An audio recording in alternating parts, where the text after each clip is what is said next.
Hello, my name is Ralf Friedrichs. I'm an addiction recovery coach, a life coach, and the host of this show, the Take Your Life Back Today show. Happy Monday to everyone. I hope you had a great weekend. I want to talk about Alaska and its opiate crisis.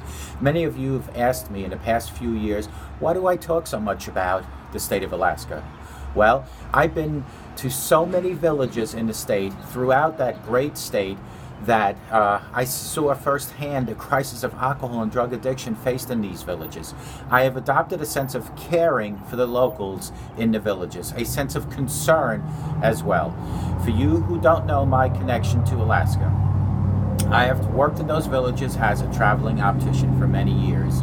I have traveled to so many of them monthly for the past few years, up until 2009, and I have come to know so many different cases of people having issues with alcohol and drugs. Folks, let's talk about this. Another opiate overdose death, another drug-related crime, another $1 billion spent on ineffective treatments. News about the opiate crisis keeps getting worse throughout this country. Simple solutions haven't changed the epidemic's course at all.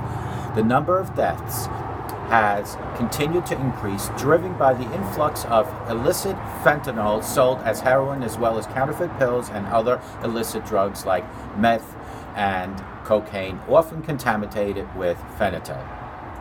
To effectively treat these evolving public health crises, we must recognize opiate addiction for what it is. Number one, a life-threatening emergency.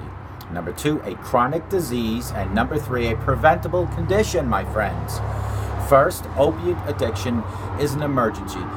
Just as providing first aid for cardiac arrest requires automatic external defibrillator and first aid for severe bleeding requires a tourniquet, first aid for opiate overdose requires Noxilin.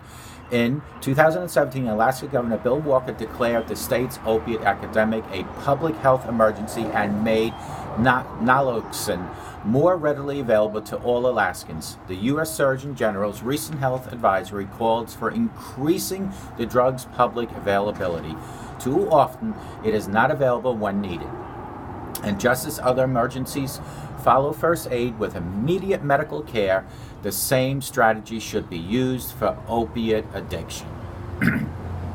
Opiate addiction is a chronic disease that requires ongoing care. Addiction rewires parts of the brain that processes reward and motivation, resulting in inexplicable self-destructive behavior. Like other chronic diseases, opiate addiction can be managed. People who've experienced addiction can return to a successful and productive life. Yet, only 1 in 10 people with opiate addiction is receiving treatment. Why? Well, a lack of treatment providers is one barrier. An equal challenge is stigma. Far too long, addiction has been considered a moral failing or a habitual series of bad choices in life. Drug experimentation is a bad choice, but no one chooses a life hijacked by opiate addiction any more than a smoker chooses lung cancer. Alaska's fentanyl overdose deaths more than quadrupled in 2017, my friends. Another significant barrier to treating opiate addiction, misunderstanding medication-assisted treatment, otherwise known as MAT. When combined with psychological and social support, MAT is the most effective path to recovery. Yet too many people dismiss MAT as exchanging one addiction for another, just as people with type 2 diabetes or asthma do best with a combination of medication and lifestyle changes.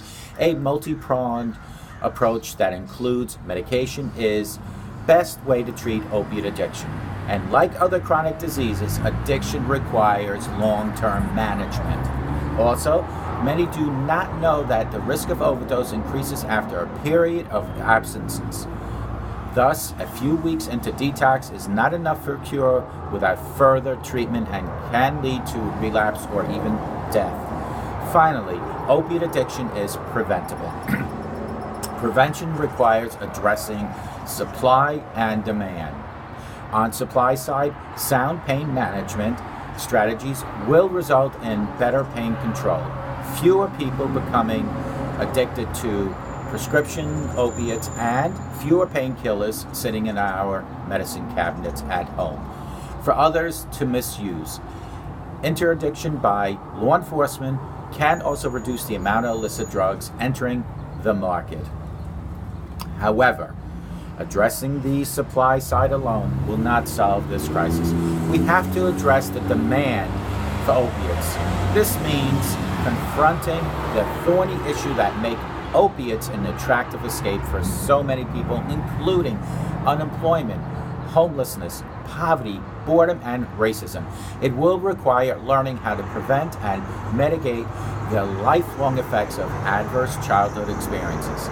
It will also require building resilient people and communities. Investing in the wellness of our children will ensure America 2035 has healthy, educated, productive workforce. How can we possibly do all this? Eniquette Whaler recently offered me his insight on opiate crisis by asking, how do we eat a whale? As I continued this very Alaskan version of the old saw about elephants, he explained, one person does not go into the sea to take the whale. One person does not butcher a 100-ton whale. And no, you do not eat a whale one bite at a time. You take and eat a whale as a community. Isolation is fertile ground in which addiction blossoms and our responses fail. It is time for us to come together as a community, tribe, states to call opiate addiction what it is and respond accordingly. Call me at 844-405-HELP, and together we can help each other take our lives back.